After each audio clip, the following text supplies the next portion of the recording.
அறிவிக்கப்பட்டிருக்கு. இந்த வெற்றியை அவங்க எப்படி பார்க்கறாங்க அதை பத்தி சொல்லுங்க. டொனால்ட் ட்ரம்ப்புடைய வெற்றி நிச்சயமா ஆச்சரியப்படுற மாதிரியான ஒரு வெற்றி தான். ஏன்னா மே மாசம் தொடங்கி கடந்த சில நாட்கள் முன்னாடி வரைக்கும் வந்த ஒரு கருத்து கணிப்பு, 2 கருத்து கணிப்பு அல்ல, அத்தனை கருத்து கணிப்புகள்லையும் ஹிலரி கிளின்டன் தான் வெற்றி பெறுவாங்க அப்படின்னு வந்தது. ஆனால் அதையெல்லாம் முற்றிலும் பொய்யாக்கி டொனால்ட் ட்ரம்ப் வெற்றி பெற்றிருக்கிறார். அது மட்டும் இல்லாது டொனால்ட் ட்ரம்ப்புக்கு அவருடைய சொந்த கட்சியிலையும் அத்தனை எதிர்ப்பு இருந்தது. முன்னாள் அதிபர் ஜார்ஜ் H.W. புஷ், அவருடைய மகன் இன்னொரு புஷ், அந்த கட்சியை சேர்ந்த நாடாளுமன்ற உறுப்பினர்கள் பலர், ஆளுநர்கள் பலர் அப்படின்னு டொனால்ட் ட்ரம்ப்பை எதிர்த்து வந்தாங்க. இந்த எதிர்ப்பை எல்லாம் மீறி டொனால்ட் ட்ரம்ப் வெற்றி பெற்றிருப்பது அப்படிங்கிறது ஆச்சரியத்தோட பார்க்கப்படுது. பிரவீன், ஹரிஹரன், இப்ப டொனால்ட் ட்ரம்ப் எந்தெந்த இடங்கள்ல எல்லாம் பெருவாரியான ஆதரவு பெற்றிருக்கிறாரு, வெற்றி பெற்றிருக்கிறாரு? குறிப்பா ஸ்விங் ஸ்டேட்ஸ் என்று சொல்லப்படுகிற இழுபறியான மாகாணங்கள்ல எத்தனை இடங்கள்ல அவர் வெற்றி பெற்றிருக்கிறார்? நீங்க கேட்கறது ரொம்ப முக்கியமான கேள்வி. சில மாகாணங்கள் எப்பவுமே எந்த தேர்தல் நடந்தாலும் ஜனநாயக கட்சிக்கு தான் வாக்களிக்கக்கூடிய மாகாணங்கள். சில மாகாணங்கள் எப்படி யார் நின்னாலும் குடியரசுக் கட்சிக்கு தான் வாக்களிக்கக்கூடிய மாகாணங்கள் அப்படின்னு வகைப்படுத்தப்பட்ட மாகாணங்கள் இருக்கு.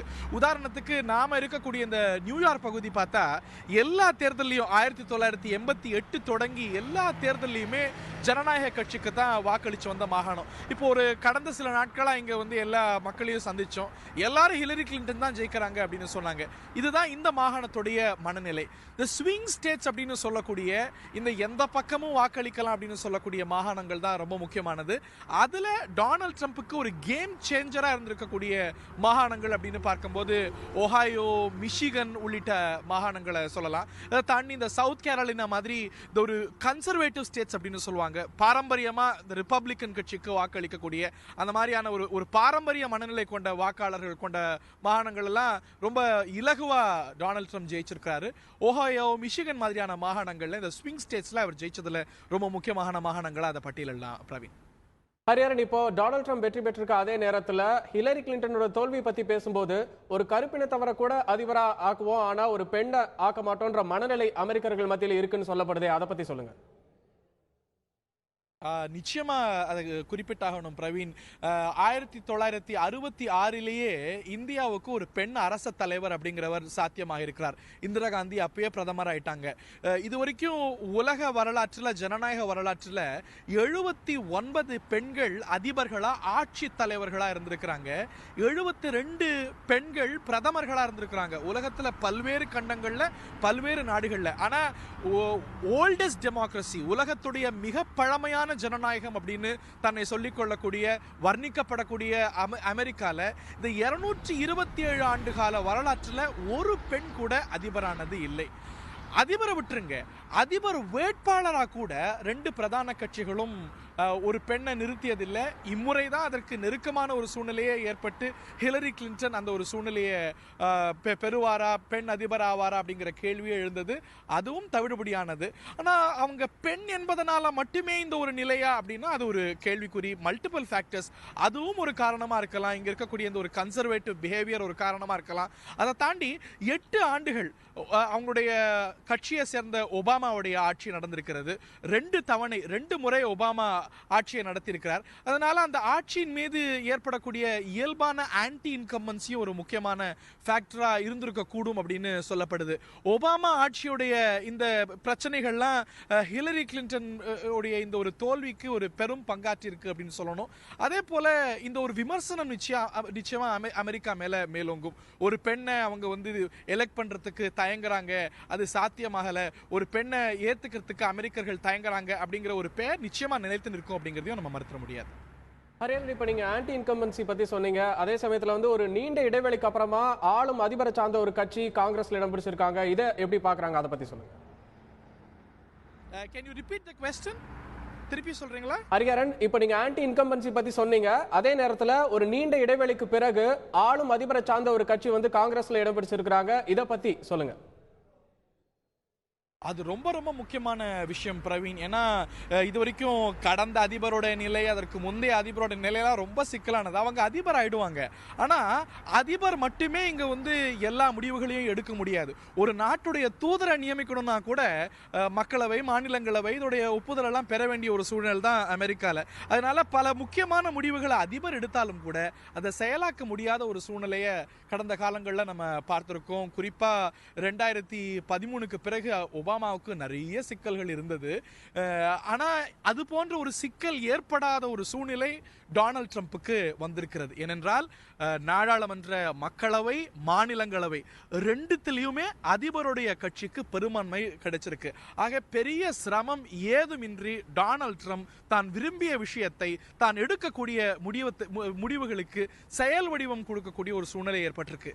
இதை ஆரோக்கியமாகவும் பார்க்கலாம், இல்ல சிலர் கொஞ்சம் ஆபத்தாகவும் பார்க்கறாங்க. ஏன்னா அதிபர் ஒரு முடிவை எடுத்தாலும் கூட அதுக்கு ஒரு செக்ஸ் அண்ட் பேலன்ஸா இருக்கக்கூடியது இந்த நாடாளுமன்ற, மாநிலங்களவை, மக்களவையும் தான். அது சற்றே வித்தியாசமா இருந்தா ஒரு ஆரோக்கியவாதத்துக்கு இன்னும் சில முடிவுகளில் மறுபரிசீலனைக்கெல்லாம் வாய்ப்பு இருக்கும். ஆனா அது மட்டும் இல்லாது டொனால்ட் ட்ரம்ப்புடைய தடாலடி, அதிரடி நடவடிக்கைகள்லாம் ரொம்ப ஃபேமஸான விஷயம். அவர் தோணின விஷயங்கள், அவர் எடுக்கக்கூடிய முடிவுகளை எல்லாம் ரொம்ப எளிமையா செயல்படுத்திடுவாரு அப்படின்னு ஆபத்தா பார்க்கறவங்களும் இருக்கிறாங்க. நாம விசாரிச்ச வரைக்கும் கடந்த காலங்களில் எந்த அதிபருக்கும் சாத்தியமாகாத ஒரு விஷயம் டொனால்ட் ட்ரம்ப்புக்கு சாத்தியமாயிருக்கு. ஐசன்ஹோவருக்கு தான் இது சாத்தியமாயிருக்கு. அதாவது அதிபர் சார்ந்த கட்சிக்கே நாடாளுமன்ற இரு அவைகளிலுமே பெரும்பான்மை இருக்கக்கூடிய விஷயம் அது டொனால்ட் ட்ரம்ப்புக்கு சாத்தியமாயிருக்கு. அது ரொம்ப ரொம்ப முக்கியமான விஷயம். ஹரியாரன், இப்போ நீங்களே சொன்னீங்க பெரும்பாலான கருத்து கணிப்புகள்ல ஹிலரி கிளின்டன் தான் வெற்றி பெறுவாங்க அப்படின்னு தான் வந்துச்சு அப்படின்னு. ஆனா ஹிலரி கிளின்டன் மீது ஒரு குற்றச்சாட்டு வந்தது. என்னன்னா அவங்க பதவி காலத்தில் இருந்த போது அரசு சம்பந்தமான விஷயங்களை பிரைவேட் மெயில் ஐடி மூலமா யூஸ் பண்ணி பண்ணாங்க அப்படின்னு. இந்த சர்ச்சைக்கு அப்புறம் வந்த கருத்து கணிப்புகள்ல ஹிலரி கூட சரிவை சந்திச்சாங்க அப்படின்னு சொல்லலாம். கருத்து கணிப்புகள்ல இது ஒரு காரணமா இருந்திருக்குமா? இது மட்டும் இல்லாம பில் கிளின்டன் மீதான முந்தைய காலத்துல பாலியல் குற்றச்சாட்டுகள் ஒரு பின்னணி இருக்குது, இதுவும் ஒரு காரணமா இருந்திருக்கலாமா? பில் கிளின்டன் மீதான இந்த ஒரு பாலியல் குற்றச்சாட்டுகள் ஒரு பெரிய காரணியா இருக்க முடியாதுன்னு கருதுறேன். ஏன்னா அது நடந்து பல ஆண்டுகள் ஆயிடுச்சு. அந்த பாலியல் குற்றச்சாட்டுகள்லாம் இருந்த காலத்திலேயே பில் கிளின்டன் தேர்தலை சந்திச்சு வெற்றி பெற்றார் அப்படிங்கிறது தனிக்கதை. தாண்டி இந்த ஒரு ஹிலரி கிளின்டன் மீதான இந்த ஒரு இமெயில் விவகாரம், நீங்க சொன்ன இந்த ஒரு விவகாரம் ரொம்ப ஒரு முக்கியமான பங்கை இந்த தேர்தலில் ஆற்றிருக்கு அப்படின்னு சொல்லி ஆகணும். நேர்களுக்கு அதை பற்றி விளக்கணும் அப்படின்னா 2009லேருந்து 13 வரைக்கும் ஹிலரி கிளின்டன் வெளிவிவகாரத்துறை செயலாளராக இருந்தாங்க. அப்ப என்ன செஞ்சாங்க, அவங்களுடைய அதிகாரப்பூர்வ இமெயில் ஐடியை பயன்படுத்தாம, சர்வரை பயன்படுத்தாம தன்னுடைய வெளிவிவகார செயலாளர் பணிக்கு தன்னுடைய சொந்த இமெயிலை பயன்படுத்தினாங்க. இப்படி ராஜாங்க ரகசியம் சார்ந்த ஒரு விஷயத்தை ரொம்ப அலட்சியமா செயல்படுத்தினாங்க அப்படிங்கிற விமர்சனம் மேலோங்கியது. நிறைய பாதுகாப்பு சார்ந்த காம்ப்ரமைசஸ் நடந்ததுங்கிற ஒரு குற்றச்சாட்டு எழுந்தது. இதற்கெல்லாம் மேலும் வலு சேர்க்கக்கூடிய வகையில் இதெல்லாம் தூசி தட்டி எழுப்பியது நம்ம ஒரு சிபிஐ மாதிரி இங்க இருக்கக்கூடிய FBI அமைப்பு. இதற்கு பிறகு வந்த கருத்து கணிப்புல நல்லா மேலோங்கி வந்த ஹிலரி கிளின்டனுக்கு சரிவு தென்பட ஆரம்பிச்சது. இந்த ஒரு மார்ஜின் குறைய ஆரம்பிச்சது. 1%, 2% அப்படின்னு வந்துச்சு. டொனால்ட் ட்ரம்ப் சற்றே ஏறினார், பிறகு இறங்கினார். இந்த கருத்து கணிப்புகளை இந்த ஒரு இமெயில் கான்ட்ரோவர்சிக்கு ரொம்ப முக்கியமான பங்கு ஹிலரி கிளின்டனுடைய தோல்விக்கு இருக்கக்கூடும் அப்படின்னு இங்க இருக்கக்கூடிய வல்லுநர்கள் கணிக்கிறாங்க. பிரவீன், அடுத்ததா இந்தியாவும் இந்த அமெரிக்க தேர்தலை ரொம்ப ஆவலா எதிர்நோக்கி பார்த்துட்டு இருந்தாங்க. ஏன்னா அவுட் சோர்சிங் சம்பந்தமான சில சர்ச்சைக்குரிய கருத்துக்கள்லாம் கூட டொனால்ட் ட்ரம்ப் கூறியிருந்தாரு. இந்த நிலையில டொனால்ட் ட்ரம்போட வெற்றிக்கு பிறகு இந்தியாவுடனான அமெரிக்காவுடைய உறவு எப்படி இருக்கும்? அவர் இப்ப பேசும்போது, நன்றி தெரிவித்து பேசும்போது கூட நட்புக்கரம் நீட்ட விரும்பும் அனைவருக்கும் வரவேற்பதாக சொல்லியிருக்கிறாரு. எப்படி அவருடைய செயல்பாடுகள் இருக்கும், அதை பத்தி சொல்லுங்க. இந்தியாவை பொறுத்த வரைக்கும் என்னன்னா ஒரு பொதுவான புரிதல் என்னன்னா டெமோக்ராட்ஸ், ஹிலரி கிளின்டனுடைய ஜனநாயக கட்சி வந்தா இந்தியாவுக்கு நல்லது, இந்திய அமெரிக்க உறவுக்கு நல்லது அப்படிங்கிறது பொதுவான புரிதல். இந்த காரணத்தினாலே என்ன பண்ணுவாங்க, இங்க இருக்கக்கூடிய அமெரிக்க இந்தியர்கள் எப்பவுமே ஹிலரி கிளின்டனுடைய கட்சிக்கு தொடர்ந்து வாக்களித்து வருவாங்க. ஆனா இந்த முறை டொனால்ட் ட்ரம்ப் இந்திய உறவுக்கு அதிமுக்கியத்துவம் கொடுத்து தன்னுடைய உரைகள்ல பேசினார், பிரச்சார உரைகள்ல பேசினார்.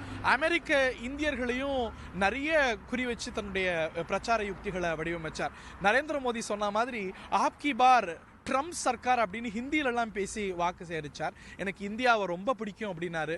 இந்தியாவுடைய பொருளாதார வளர்ச்சி வியக்கத்தக்கதா இருக்கு அப்படின்னு சொன்னாரு. இந்தியாவை பற்றி பெருமையான நிறைய விஷயங்களை சொன்னாரு. அப்புறம் எனக்கு ஹிந்துக்களை பிடிக்கும் அப்படின்னு ஹிந்துக்களுடைய ஒரு நிகழ்ச்சியில பேசினாரு.